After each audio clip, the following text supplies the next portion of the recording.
Getting the mics turned. Good afternoon. It is great to see everybody, and we are going to ask everybody to please take your seats so we can get started with our program. All right. Good afternoon, and welcome to this year's Susan B. Anthony Birthday Luncheon. I'm Helene B. Hofer. I am the host and producer of WXXI TV's news magazine program, Need to Know, and thank you. And I am also your MC for today's event. It is an honor to be here and to join all of you in our support of the National Susan B. Anthony Museum and House. So I am talking about that renowned hotspot. It's the go-to on Madison off of Main, where Susan B. Anthony made her home and headquarters for 40 years. So I don't know if all of you realize this, I'm sure many of you do, but today, February 15th, is Susan B. Anthony's actual birthday. We are celebrating her 197th birthday.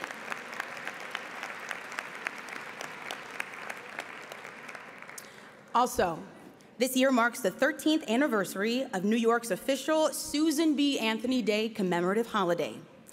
And we are here to honor her today and her legacy, and to celebrate the many ways in which she still inspires today's history makers.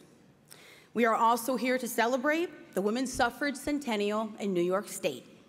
So now that you are settled into your seats, you can pull out that napkin and the mug, place it on your lap, and you can start to eat those salads, and I will introduce you to the head table. Please hold your applause until we're done. So, on my far left, so this is your far right, we have Susan B. Anthony, who missed the train, and she will be here very shortly. Next up, Catherine Cerulli, Associate Professor of Psychiatry at the University of Rochester Medical Center and the Director of the Susan B. Anthony Center at the University of Rochester. Dar Thompson, President of the Women League of Voters of New York State and a member of the New York State Suffrage Centennial Celebration Commission. Elizabeth Zakari, President of HCR Home Care, a platinum sponsor of today's event, and we thank you, Elizabeth. The Honorable Cheryl Donofo, Monroe County Executive. The Honorable Lovely Warren, Mayor of the City of Rochester. The Honorable Kathy Hochul, Lieutenant Governor for the State of New York and Chair of the New York State Suffrage Centennial Celebration Commission. Deborah L. Hughes, President and CEO of the National Susan B. Anthony Museum and House and member of the New York State Centennial Celebration Commission.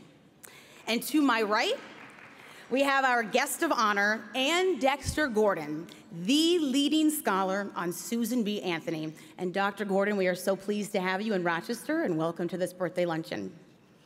Kitty Van Bortle, presenting sponsor and president and CEO of Van Bortle Ford, Van Bortle Subaru, and Van Bortle Chevrolet. Sharon Saluzzo, Chair of the Board of Trustees for the National Susan B. Anthony Museum and House.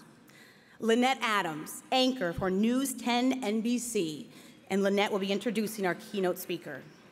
Kathleen Neville, board member for the New York Council for the Humanities and member of the New York State Centennial Celebration Commission.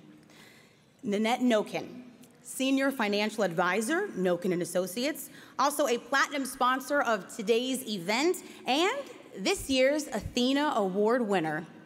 Thank you, Nanette. Dr. Sally Rush Wagner, the director of the Matilda Jocelyn Gage Foundation, Christine Radarski, Rochester City historian, and last but certainly not least, Elena Wilkonski, president of the Rochester Federation of Women's Clubs, an organization founded by Susan B. Anthony and the group that had the foresight to purchase the house on Madison as a memorial to Susan B. Anthony. So please join me in a round of applause.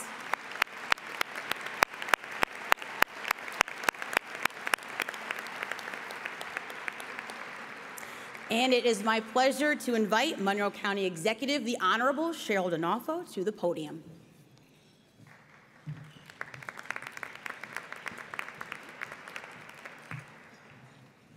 Well, thank you, Helene, and thank you everyone for being here this afternoon. Good afternoon. What an honor it is to be here this afternoon to celebrate the great life and legacy of Susan B. Anthony on her 197th birthday. She's looking pretty good, don't you think?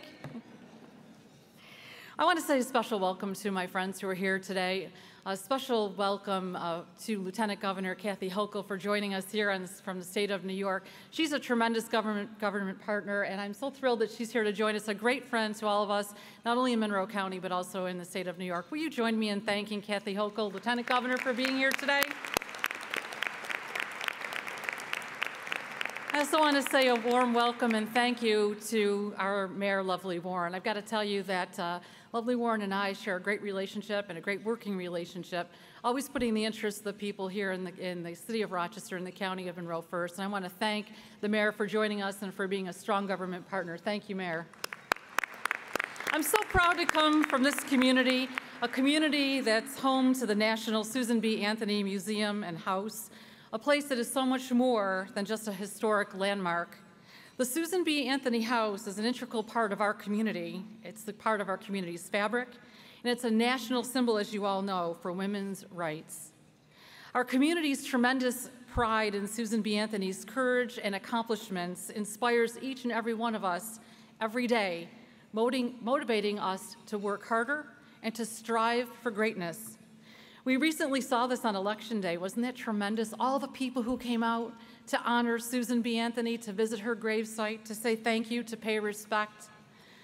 I want to say thank you to Deborah Hughes and her entire team here at the Susan B. Anthony House, who have committed their lives to preserving and sharing the legacy and the story of Susan B. Anthony. We thank you for that.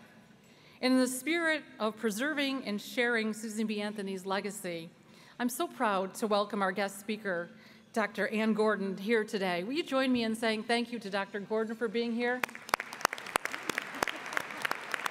You know, we gather today, and it's so vital that we continue to teach Susan B. Anthony's story.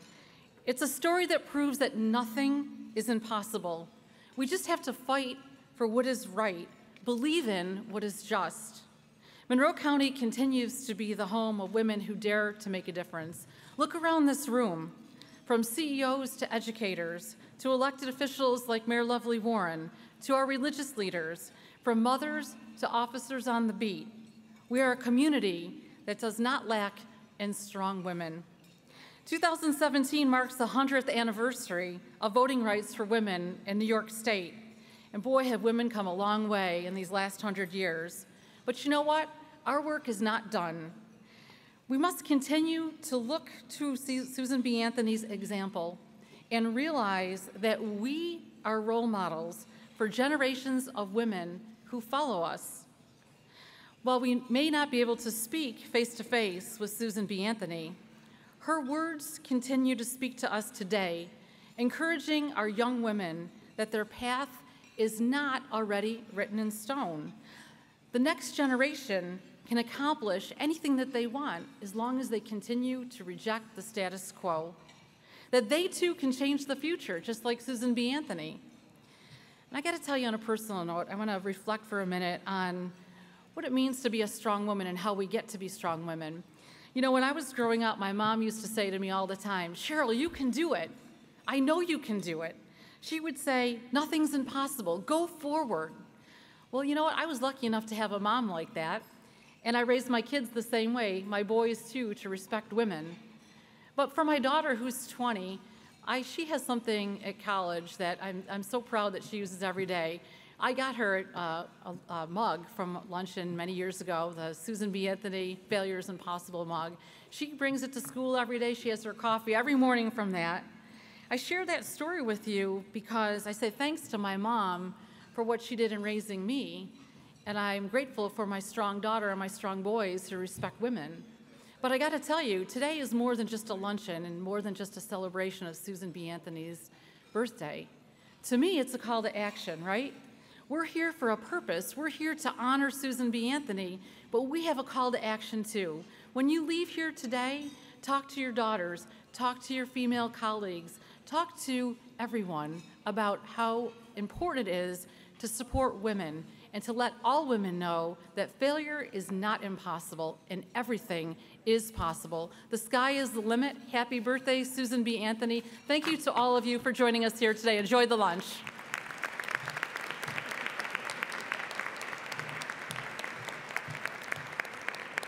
And next, we would like to invite the Mayor of the City of Rochester, the Honorable Lovely Warren, to come to the podium and say a few words. Thank you, Helene. Thank you to the County Executive for her partnership and her great leadership in our community. Let's give her another big round of applause. I also want to welcome Lieutenant Governor Kathy Hochul back to Rochester. She's doing such a phenomenal job for us women in the state government, and we truly appreciate her for her partnership and for being such a great leader for all of us. We can give her a round of To Debbie Hughes and her great leadership of the Susan B. Anthony House, and to all of you for being here, thank you so much for your support. I am proud and honored to join you all here today for the 13th annual Susan B. Anthony Birthday Luncheon. I, for one, am looking forward to hearing from Ann, our guest speaker. I know we all have so much to learn from her. Last week, when U.S. Senator Elizabeth Warren tried to read a letter from Coretta Scott King on the Senate floor, she was shut down by leadership. As Senator McConnell put it, she was warned. She was given an explanation, and she persisted. Today, we are here to celebrate another woman who was warned, who was given an explanation, and had she not persisted, many of us would not be here today.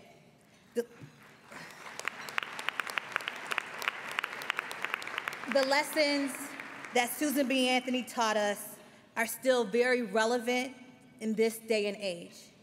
We saw this past November on Election Day when about 10,000 people came to Mount Hope Cemetery to pay their respects to her after having the opportunity to vote for a woman president. This day represents not just how far we've come, but how far we still have to go. This year, we celebrate 100 years of women's suffrage in New York State. And now, given the political climate that we're in, we must remember the words of Susan B. Anthony, who taught us that failure is impossible. And we must continue as women to work together to ensure that the next generation of women leaders are not afraid to stand up for what they believe in out of fear of retribution.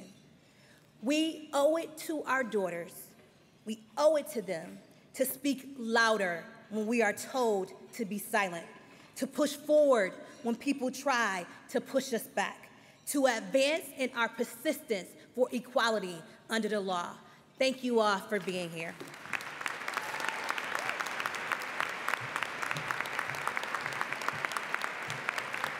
Thank you, Mayor. And now please welcome the Lieutenant Governor of New York State and the New York State, and Chair, I should say, of the New York State Suffrage Centennial Celebration Commission, the Honorable Kathy Hochul.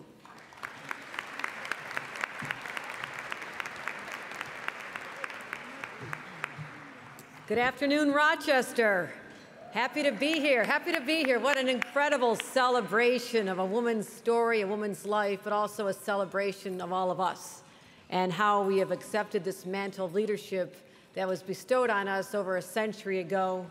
And now heading into 2017, I feel very optimistic, particularly when I come to a place like Monroe County and I see the power of women in elective office. Men, move over. When you've got a county executive like Cheryl D'Onofrio, who I had the pleasure of working with for many years as county clerk, she just is so impassioned about her work and also her personal stories, her personal triumphs are an inspiration to us all. So I want to thank her for her friendship, but also lovely Warren.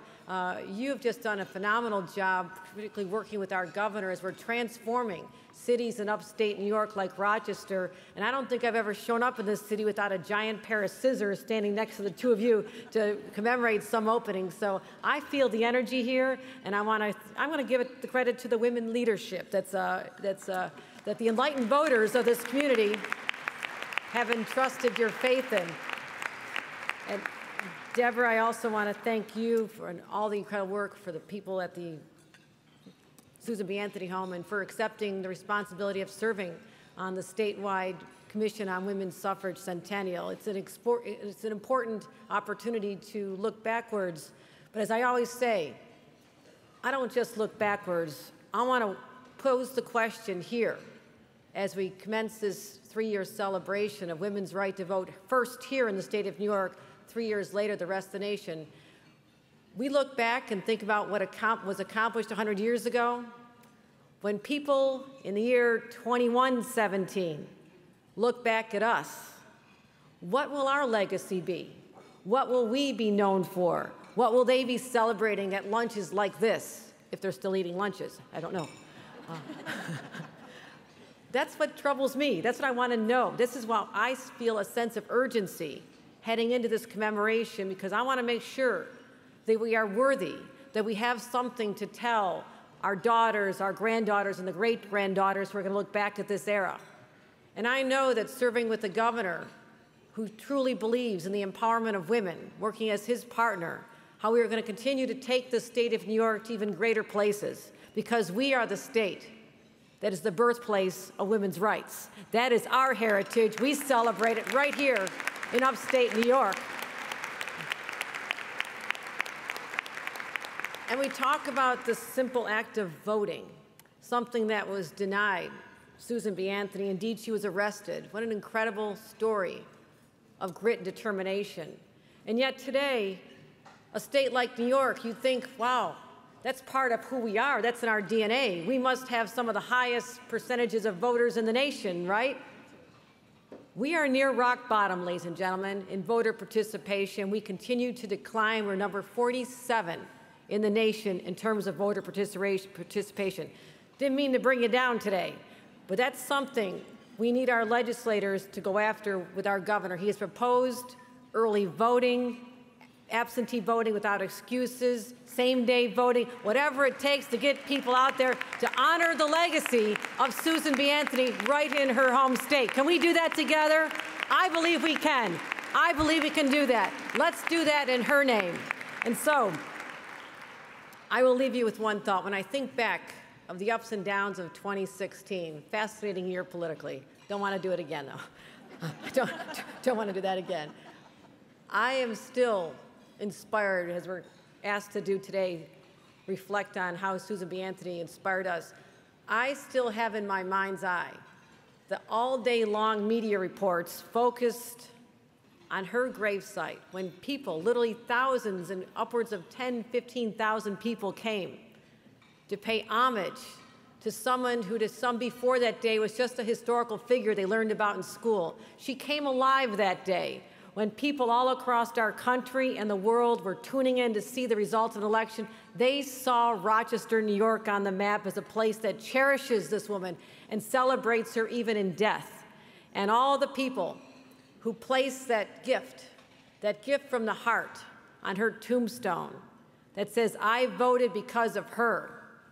That's part of a heritage that only you have here in Rochester. Celebrate it, own it, and let's take it onward to the rest of the country to tell them why we're so proud of that legacy, why it's who we are, and how we're going to make this state even greater for the next generations ahead. Thank you very much.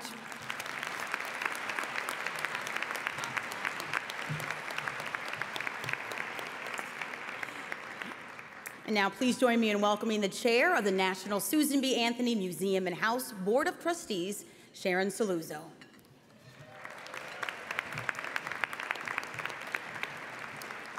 Thank you, Helene. As chair of the Board of Trustees at the National Susan B. Anthony Museum and House, and on behalf of the Board of Trustees, welcome. Welcome to our distinguished guests, to our sponsors, to our table captains, and to all of you, over 1,000 people in attendance today. Yeah, I think that deserves applause. Thank you, thank you. We are combining actually several celebrations into one. First of all, as you have heard, it is Susan B. Anthony's 197th birthday. At the center of your table, you will find a birthday cake, and that's to share after you eat your lunches and your greens. It is a nod to our past colors as we are rolling out our new look, which you can see behind us, and with the black tablecloths and gold napkins today. So keep looking at our website for new and exciting changes that are going on.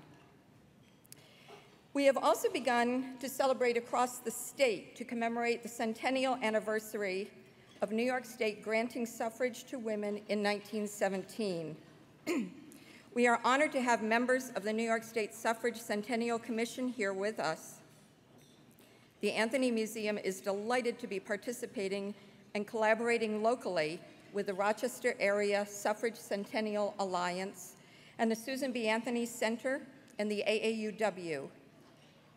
Regionally, with our partners at the 1816 Farmington Meeting House and Seneca Falls. And of course, across the state with the New York State Museum, I Love New York, and the Commission. In some ways, these first two grand celebrations are a teaser of the third, which is close at hand as we prepare for 2020, when it will be Susan B. Anthony's 200th birthday, the centennial of the 19th Amendment, and the 75th anniversary of the National Susan B. Anthony Museum and House. 17 Madison Street, Rochester, New York, is the only site in the world designated as a Susan B. Anthony National Landmark. There is no other site where visitors can uniquely experience her inspirational story and discover how liberty, equality, justice, and humanity formed how Susan B. lived and worked. Old houses need lots of care.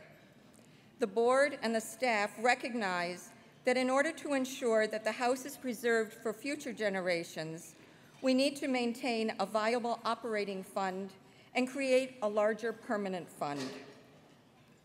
As we celebrate Lucy Anthony's purchase of 17 Madison Street 150 years ago, please join us through your donations to ensure that future generations will find inspiration at this important American landmark.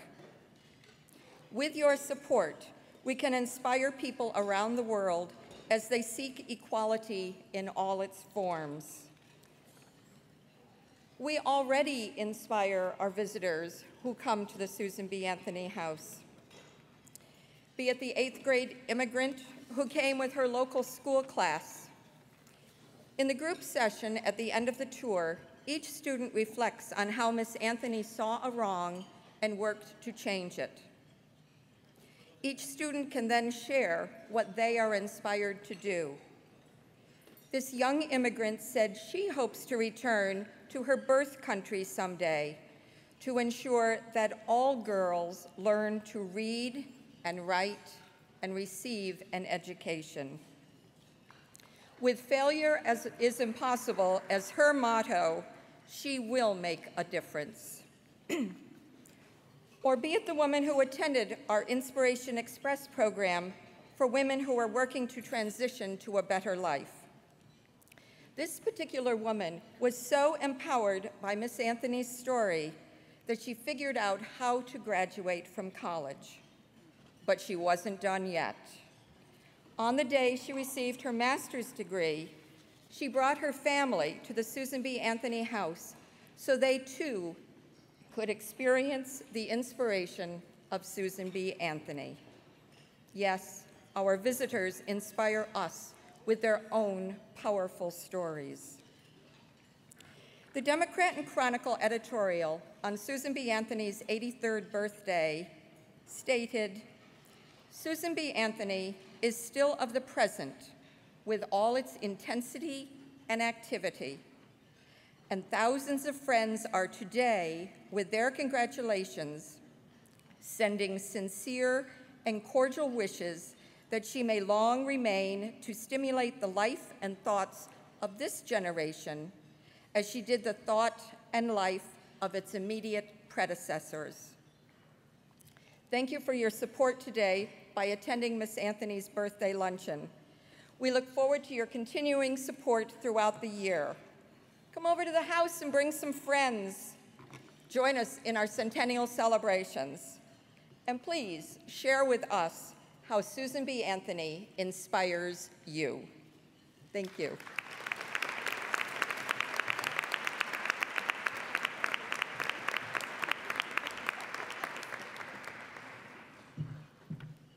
And now the leader of the Susan B. Anthony Museum and House, Deborah L. Hughes.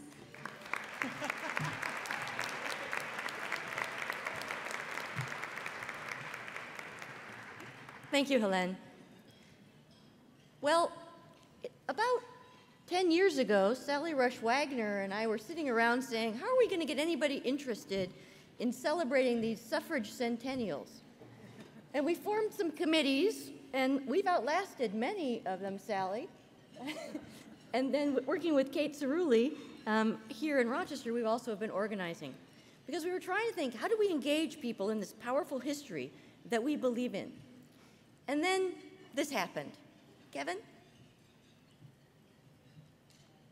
Or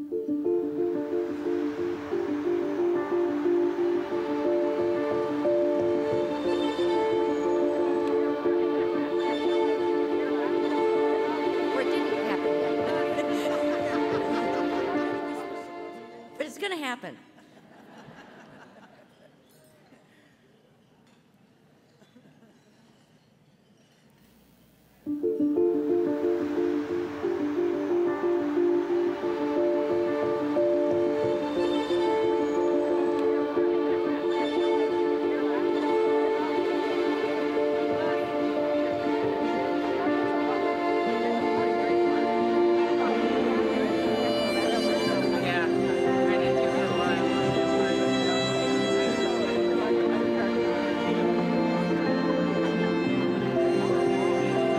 We've been waiting in line for an hour and a half, and it was worth every second. This is history. What an uplifting way to end what's been a very contentious and challenging election cycle, that regardless of what side that you're on, this is history in the making, that we're able to vote for a woman as the President of the United States, regardless of the outcome.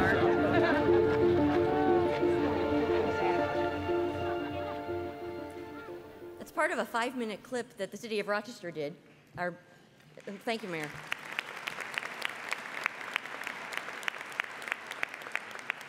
The mayor and the city had the wonderful insight that since people had been coming to Susan B. Anthony's gravestone for years and years and years, perhaps some would show up this year. And I think the original run of those, because of women like her, stickers was about 2,000. But by the end of the day, it was over 10,000 people who came to Susan B. Anthony's grave that day. It was so moving to be with people from our community. The energy was so beautiful. It was joyful, it was tender, it was incredibly patient, as some people with children would wait for 2 or 3 hours for their moment to take 6 or 7 selfies at the tombstone. And the world put their eyes on Rochester and Susan B. Anthony. It was a big thrill for me when the BBC called and said, hey, what's going on there? And how come you pronounce her name Anthony with a TH instead of Antony, the way it should be pronounced?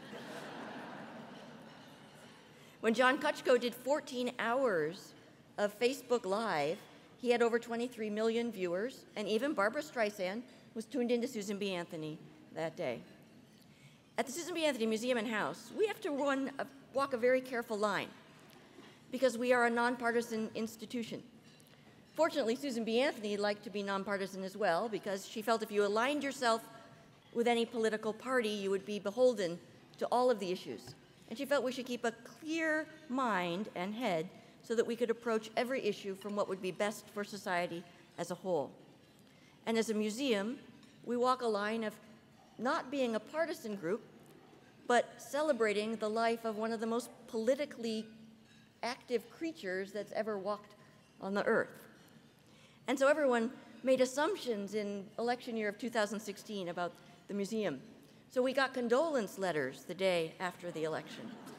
We had a beautiful plate of cookies that came to us from a young woman, and she gave us a card. They were courage cookies, so we could keep going.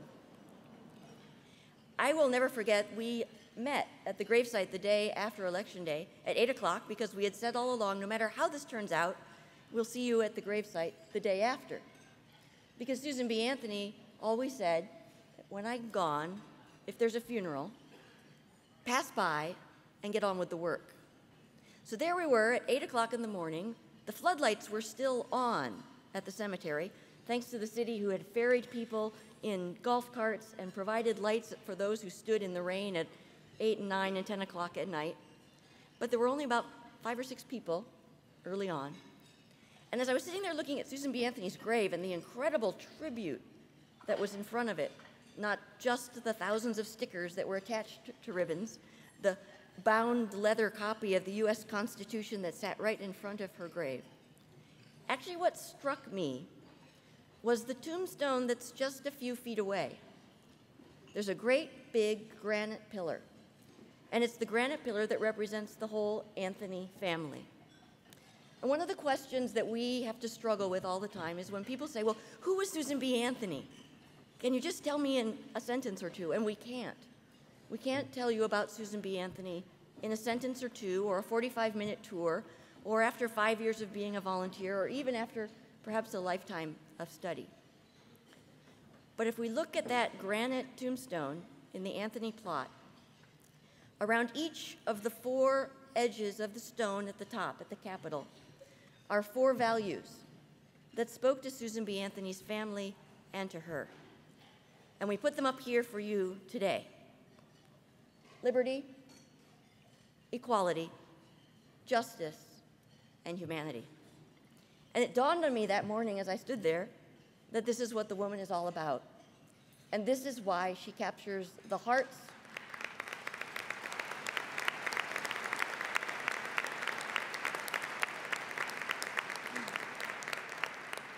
and the energy of humanity. And this is why Susan B. Anthony is more relevant today than she was on November 7th, 2016. Because this is the work that she would have us be about today and in the future. It's a great privilege to be a museum where we get featured on Saturday Night Live. We have to maintain the history. Susan B. Anthony never said that abortion was murder. As we've tried to explain to people, Susan B. Anthony did not have a public stance on the issue. We find now all kinds of people are blogging about Susan, and some of the stuff out there on the internet is really interesting and incredibly creative and has very little to do with the actual Susan B. Anthony. So now our role is shifted, where for the last 73 years, perhaps it's been saying, here's Susan B. Anthony, come meet her, come get to know her, be inspired by her. Now it's, we're going to tell you who the real person was, so that as you model your life after her, or as you shape your society around the values that were important to her, you will know what kept her passionate and breathing and moving forward. It is a great privilege for me to be here on behalf of the Susan B. Anthony Museum and House, and to thank you for making it possible for us to tell the story of Susan B. Anthony. So give yourselves applause.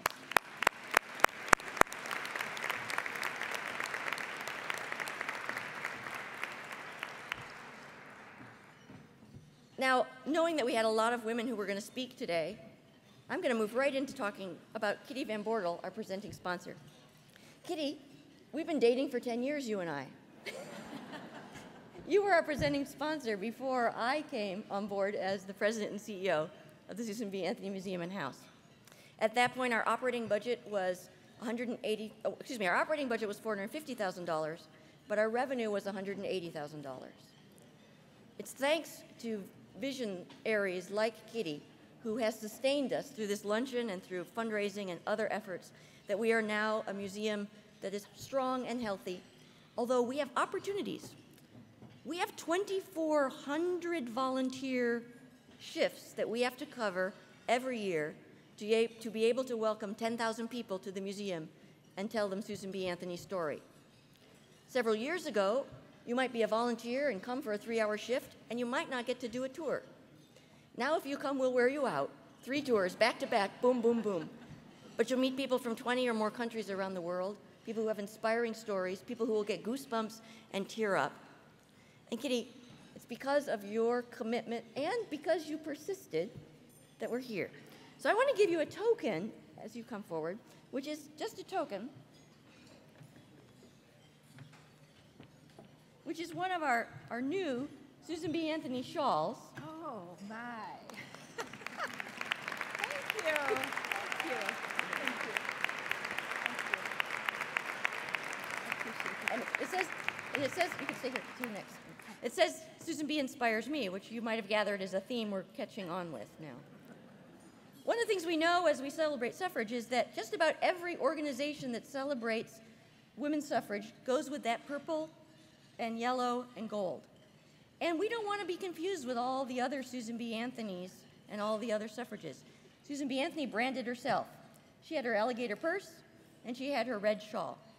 And so that's why we're making this shift now and claiming that Susan B. Anthony identity. And I thought, Kitty, that you should be the first one to have one officially. Thank you. Thank you.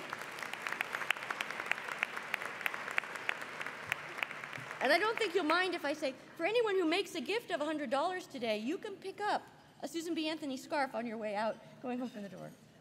I want to say to everyone, you may not have noticed last year, but in the auto industry, the highest award that a person can win is to become the Auto Dealer of the Year. The auto dealer in New York State has only won one other time. There's been one woman nationally who's won. But the 2016 Auto Dealer of the Year is our own Kitty Van Bordo.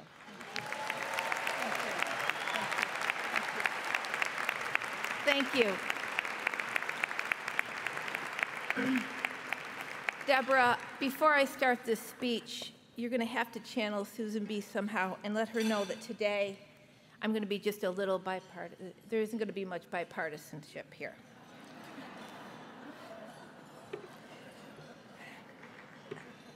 I love seeing a sold-out crowd at this luncheon, and I'm so happy to be part of Susan B. Anthony's birthday party. But I especially love it this year. It gives me a new sense of hope to see so many people celebrating the rights of women and equality for everyone. So thank you for being here for Susan and for each other. Given what's going on in Washington these days, I have had lately some very unpleasant memories. As a woman business owner, and more to the point, as a woman in the car business, I've met an awful lot of men over the years, just like Donald Trump. That's what he reminds me of, the car business of old. Unfortunately, I remember it just like it was yesterday. Think about this for a minute. What would my business be like if Donald Trump owned it? How would it be different? At Trump Motors, all the salespeople and department heads would be men. The women would be all in support positions. They would be beautiful, of course, because he wouldn't hire anyone who was not. And it would just be fine for all the male employees to flirt with these women. If a female employee were late for work, he wouldn't care no matter how sick the child was or any mix-up in childcare. If she was late, she would expect to be fired. If a woman came in to buy a car, the salespeople would just ignore her, unless, of course, she was young and attractive. Regardless, they would be absolutely sure that she couldn't make a decision to buy a car on her own. Imagine the process of making a car deal, the haggling, the dirty tricks, the hidden fees, the lies. These would all be back on the table at my Trump Motors. If customers walked away without buying, he'd blame them, belittling the customer to the point where they would all agree that the customer was just an idiot. No one on the staff would ever learn that the customer is always right. But that's not how we do business today, and that's not how we should run our country either. The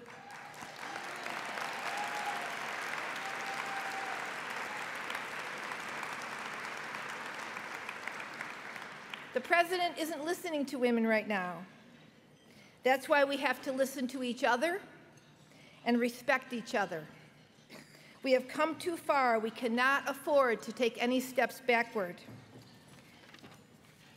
We have to commit to continue to improve the lives of women in our community.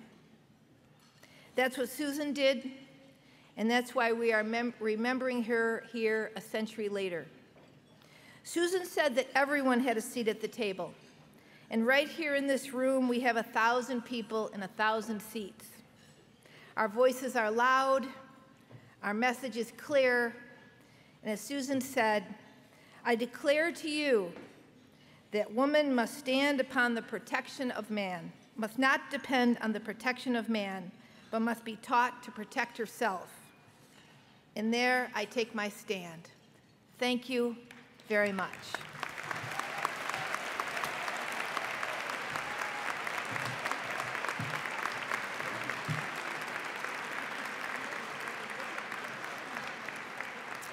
So, are you ready for cake?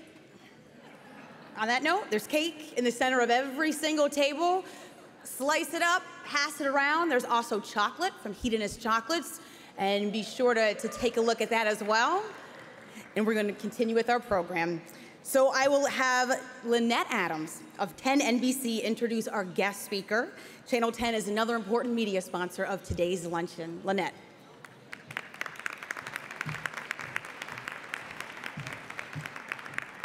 Thank you, Helene. It is such an honor to be here today. It is also an honor to represent News 10 NBC and to introduce our keynote speaker. If you have a question about Susan B. Anthony, Elizabeth Cady Stanton, or the women and men related to the 19th century woman suffrage movement, Ann D. Gordon is your go-to source. For 30 years, Dr. Gordon was the editor of the selected papers of Elizabeth Cady Stanton and Susan B. Anthony, a research project through Rutgers University that involved research and study of more than 14,000 original letters, documents, and materials. The project produced a 6-volume series of books edited by Dr. Gordon that have been hailed as one of the great historical projects of our generation. Before joining the Stanton and Anthony Papers Project in 1982, Dr. Gordon worked on projects publishing the papers of Jane Addams and Woodrow Wilson. She has written numerous articles in women's history and biography and edited a collection of essays by scholars of African American history, African American women and the vote from 1837 to 1965. By the way, did I mention that Dr. Gordon is a Smith graduate? And I was just going to say, I understand there's a table of Smith alumni here today. If you've seen the documentary on Stanton and Anthony by Ken Burns and Paul Barnes, then you've already been introduced to today's speaker. She appeared on screen and was a consultant for the film. Although Kate McKinnon, Saturday Night Live, and many bloggers have jumped on the suffrage movement, claiming to speak for Susan B. Anthony, no one knows better what Susan B. Anthony wrote, what she thought, or what she said than Ann D. Gordon. So would you please join me in welcoming our keynote speaker this afternoon, Dr. Ann Dexter Gordon.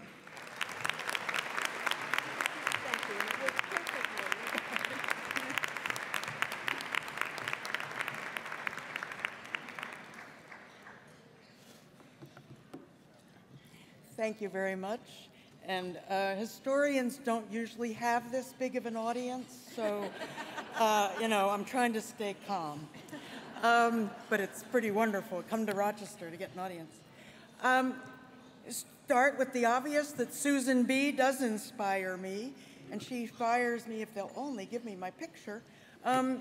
She particularly inspires me, guys,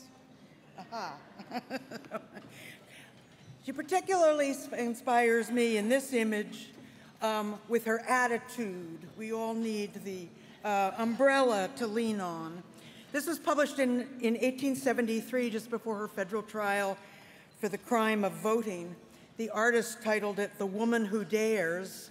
I think this month we call it "Nevertheless, She Persisted." To find inspiration in an historical figure is a complex task. In a sense, we create a phantom person for our modern purposes out of odd bits of her life that we value. We craft a memory that connects us across time to a person or events, trying to be true both to her world and to our own. It's an exercise that works best when our imaginations are informed by solid historical information. Susan B. is as popular as ever right now, as several people have noted. While we enter this era of centennials of women's suffrage amendments, yours in New York this year, Michigan is next year, U.S. Constitution 2020, it behooves us all to understand the story of voting rights and Miss Anthony's part in it. Surely some inspiration is happening. No, guys, one forward. Some inspiration is happening here. Bear with my outsider speculation since I did not come to Rochester that day. But it seems to me people made an historical connection.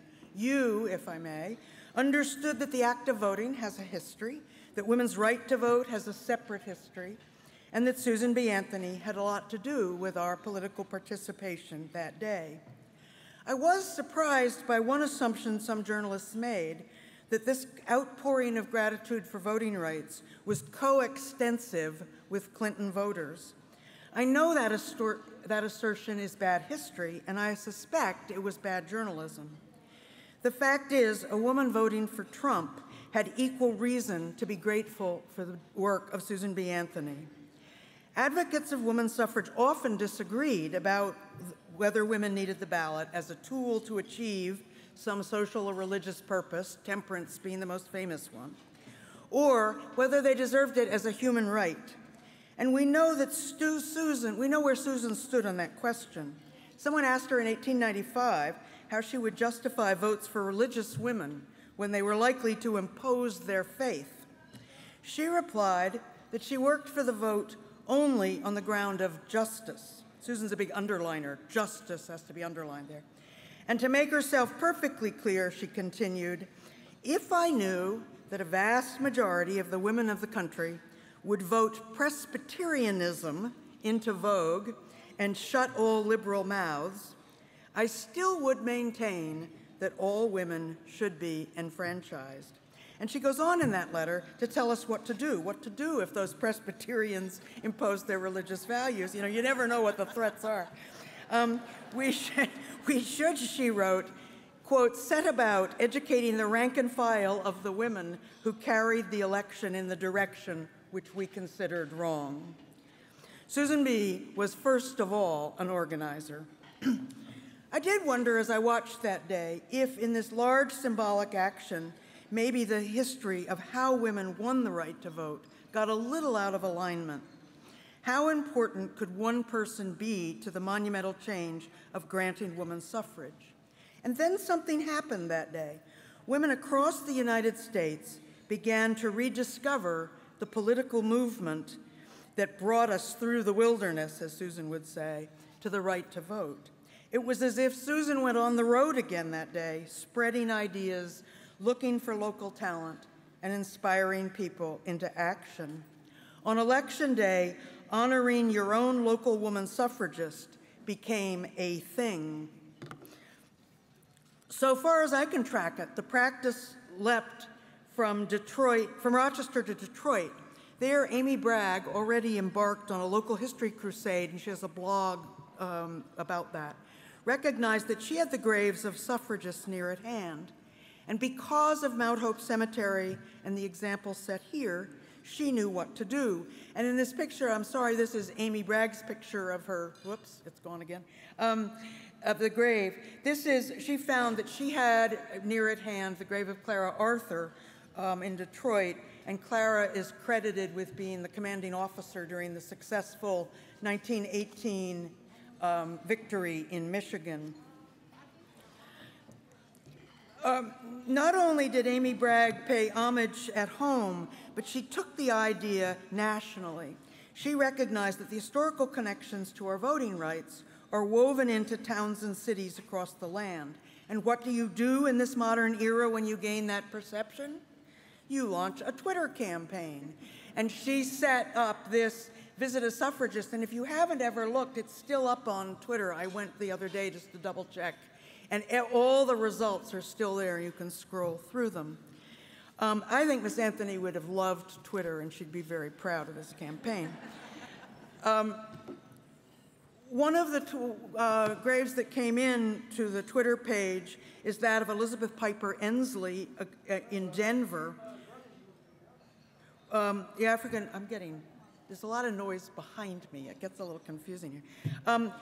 Ensley was an African-American immigrant from the Caribbean who helped win the suffrage in Colorado in 1893. They're one of the very early states to get the vote. And as I say, this picture was sent in by somebody in Denver to the Visit a Suffrage Twitter campaign. And I suspect that this historical treasure hunt of suffragists is going to go on for some time. While outsiders watched in awe as the lines grew in Mount Hope Cemetery on Election Day, a rip current pulled against the celebration. At a number of online news sites and in posts on Twitter, word spread that day that Miss Anthony was a racist. In the most damning charge, critics said she fought only for white women. Beneath the headline, this article stated, her movement fought for the voting rights of white women, excluding African Americans. I'm still quoting. Anthony, who died in 1906, once said, quote, inside my quote, I will cut off this right arm of mine before I will ever work for or demand the ballot for the Negro and not the woman. On Twitter, the same idea circulated. The tweet reads, I dislike history revisionists. Stop referring to Susan B. Anthony as some advocate for women's rights when black women weren't included. The charge that Susan B. Anthony did not want black women to vote is simply wrong. There's lots of evidence to show otherwise. But the idea was out there that day, and it's still out there. And the fact that this specific charge against Miss Anthony is false should not, I think, end a conversation, but rather start one about race and voting rights for women. The history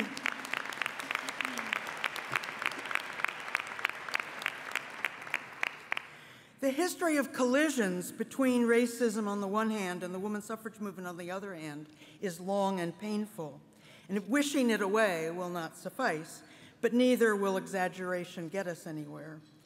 It's not surprising that there's constant collision. The decades of agitation by women suffragists were not isolated from major events in American history, like disunion over slavery, emancipation, reconstruction of the nation after the war, suppression of black men's voting rights, and lynching, just to name some highlights of what was going on during Susan B. Anthony's lifetime.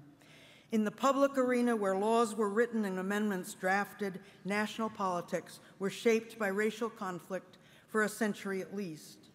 And in the social sphere, a movement that started out among opponents of slavery, who at least talked the talk of racial equality, grew to embrace the whole awful range of American opinions on race. Consider a puzzling story about Anthony and race that seems to expose how political and social pressures bore down on organizing. On December 2nd, 1898, she wrote a lively letter to Elizabeth Cady Stanton.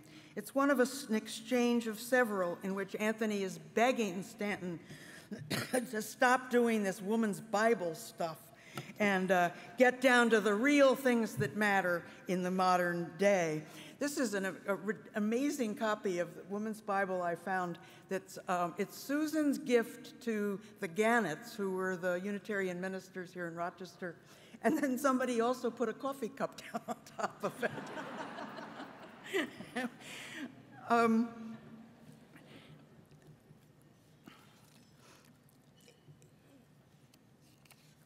what Susan wants to do is she wants to get Stanton engaged in the problems, the rising conflict and oppression of African Americans. And she hones in this letter on the new demand that came up in 97 and 98, 1897, 1898, new demand of southern states that Pullman or sleeper cars on trains entering their states be segregated before they got to the state line. And she wants Stanton to take up this cause and fight the fight. And the letter says, and I'm going to show you the letter, but you will not be able to read a word. But everybody needs to see an Anthony letter. And count underlining and, come on guys. Oh, I hit the wrong one, sorry. Count the underlining and the exclamation points, which I'm trying to represent orally. On every hand, Anthony writes her, and every hand, American civilization is putting its heel on the head of the Negro race. Now, this barbarism does not grow out of ancient Jewish Bibles, but out of our own sordid meanness. And the like of you ought to stop hitting poor old St. Paul and give your heaviest raps on the head of every nabob, man and woman, who does injustice to a human being for the crime of color or sex. The trouble is in ourselves.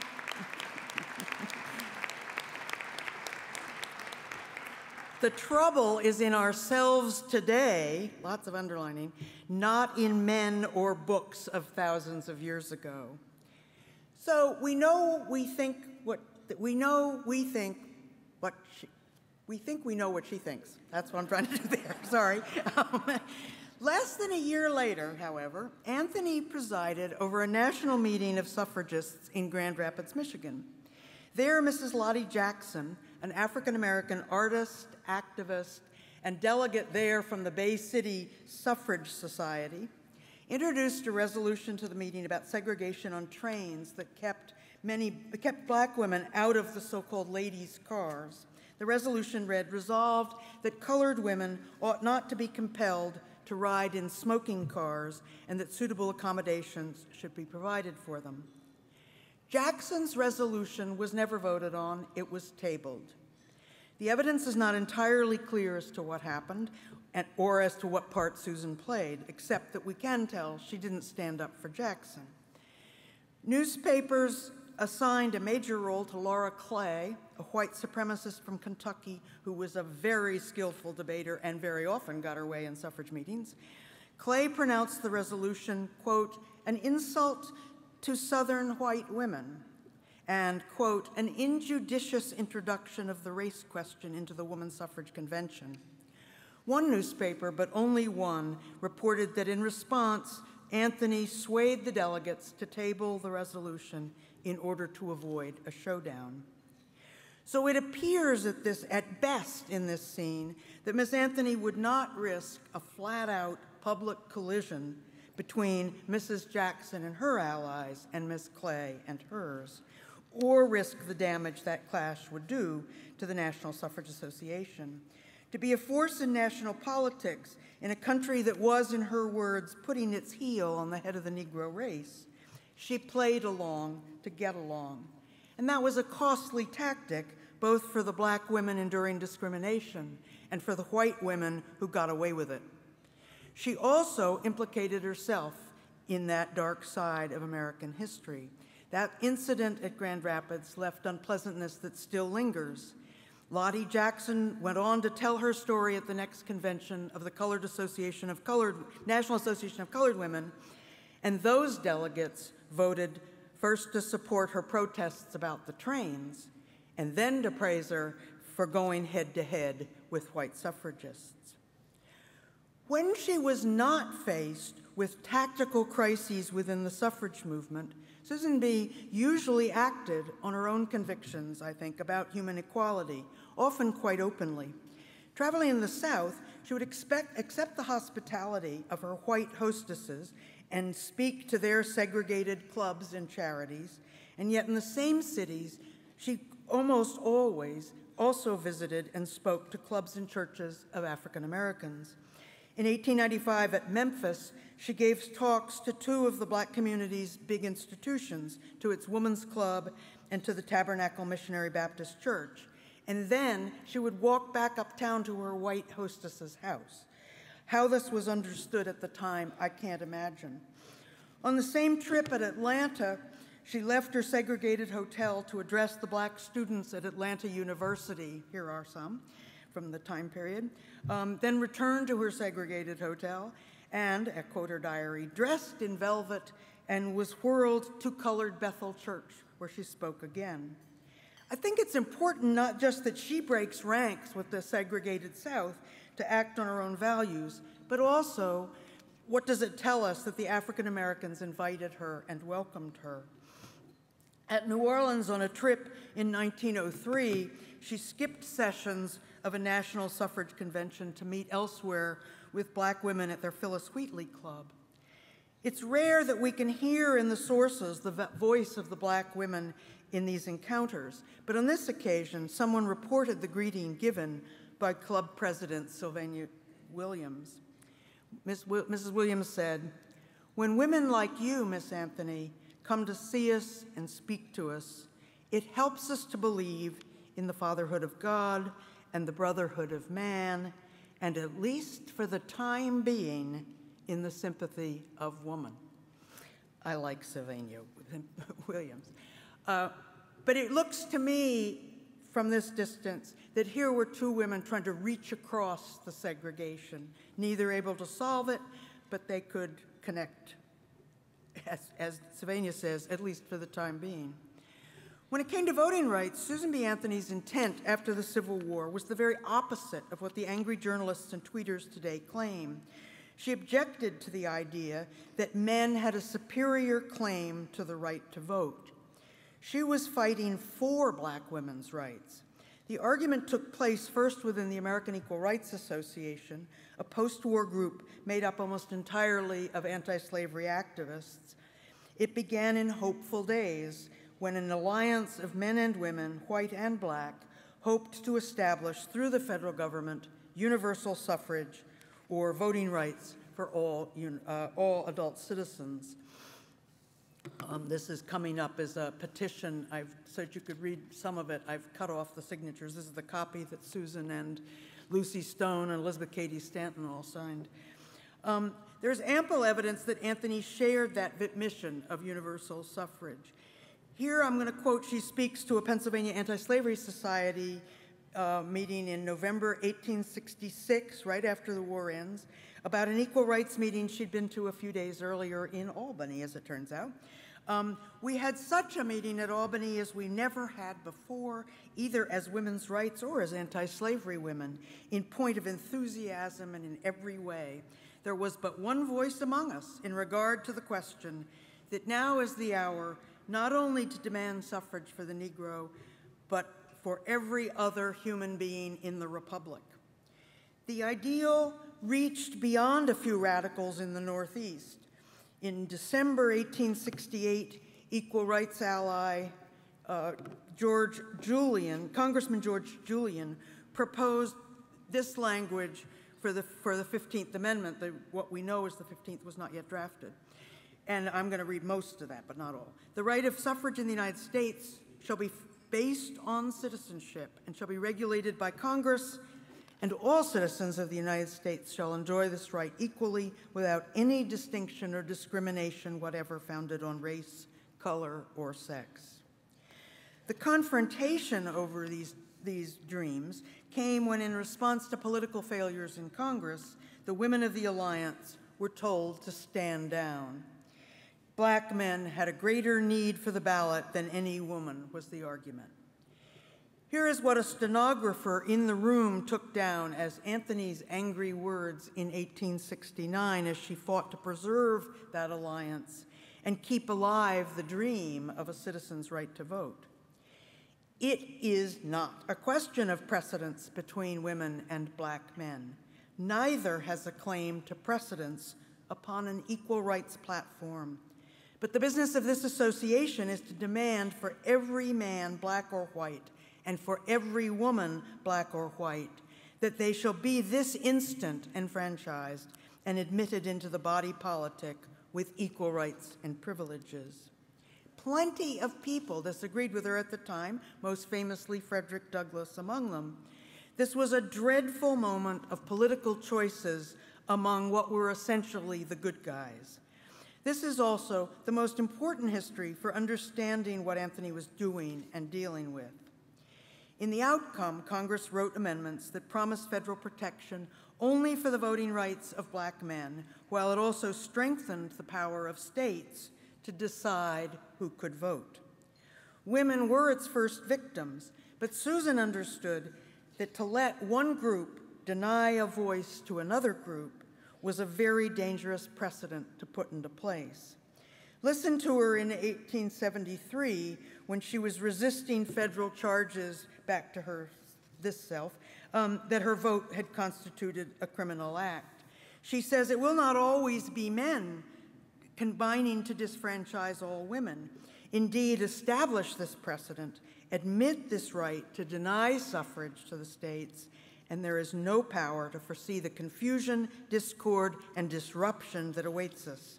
There is and can be but one safe principle of government, equal rights to all." What she envisioned in that speech in 1873 as a drear possibility became the daily news after 1890. Beginning with Mississippi, southern states one by one used that power to discriminate, to make black men ineligible to vote. Anthony recognized a link between those events and her own political mission, and so did many African American leaders. By the end of the 19th century, she was arguably the most senior advocate in the country for expanding voting rights. One case in point, after the Commonwealth of Virginia rewrote its constitution to exclude black voters in 1902, James Hayes, an African-American lawyer from Richmond, decided to mount a legal challenge to their exclusion. And lest there be any doubt about the intention of this change, this is the reassurance to the white voters that they'll be okay when the Constitution's rewritten. Early in 1903, Hayes came north in search of allies and money to take a case to the Supreme Court. He did not immediately meet Susan B. She stayed here in Rochester and sent a letter to Hayes's large integrated rally at Cooper Union in Manhattan. As newspapers reported her letter, the original doesn't survive, she expressed a wish, quote, "to join with those who are the sufferers with my sex in their lack of voting rights." Her simple act, her letter to a meeting, provoked quite a reaction in the Deep South. In New Orleans, the white supremacist editor of a city paper slammed her for that letter. "She loved the African American too much," he wrote, "and failed to grasp the need for white supremacy," he warned. He asked white women of the South to steer clear of Miss Anthony's causes. Anthony later did meet Mr. Hayes here in Rochester at another large rally on his tour in Central Presbyterian Church, called to condemn the Southern assault on voting rights. It's a wonderful event to read about that I think this city could be proud of. On stage were two local African-American activists with whom Anthony had worked closely on other campaigns. Hester Jeffrey is a strong woman suffragist, as well as a national activist in civil rights. And John Thompson had worked with Anthony on, he's the man behind the Frederick Douglass Monument here in the city. Mayor Rodenbeck presided, and when he completed his speech about Southern atrocities, he introduced the stars of the event. Miss Susan B. Anthony, age 83, and Mr. James Hayes, speaking together from the same platform. "Freedom without voting rights was a mockery," Anthony proclaimed, whether the individuals were black men, black women, or white women. She joined the issues of race, gender, and voting rights to revive her claim to a citizen's right to vote. Let's be inspired by Susan B.'s enduring commitment to voting rights as the fundamental right of American citizenship. That's a goal certainly not realized in 1920. At that time, when the amendment was passed, the majority of African American women in the U.S. lived in states that barred people of color from voting. By the Voting Rights Act of 1965, some measure of equal suffrage among women was achieved, but to this day, the states still retain and still use their power to limit and deprive U.S. citizens of a right to vote. To fix that problem might be the most consequential celebration of the work of women suffragists we could come up with.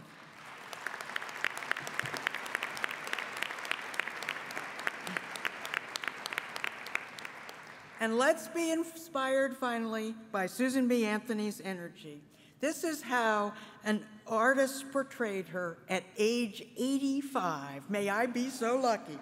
As she chased down that former President Grover Cleveland, who's getting chased for his reactionary views on women. May we all go and do likewise. Thank you.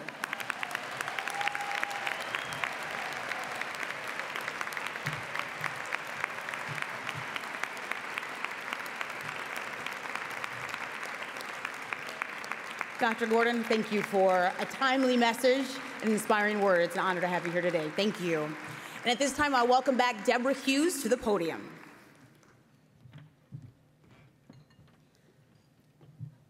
Thank you so much, Anne. It is because of these values of liberty, justice, equality, and humanity that Susan B. Anthony captures the hearts of humanity. But as she said, it's time to get on with the work. We would encourage you if you would make a gift to the museum today, because with resources we're able to have a broader audience and to share this very real and significant story. Some of those people out there telling other stories of Susan B. Anthony's have millions of dollars. We're not that Susan B. Anthony Museum and House.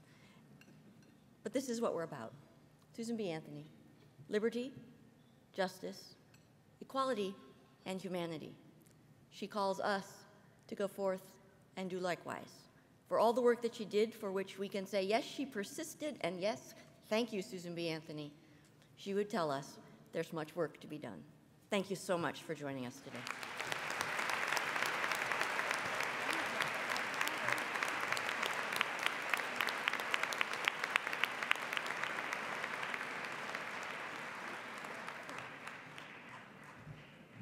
Okay, so thank you all for being here today, and you can show your thanks and also just how inspiring Susan B. Anthony is for each of you by filling out the cards on your tables, and you can leave those cards at the table, or when you exit, there are metal bowls or metal baskets back there, and you can drop the cards in there as well.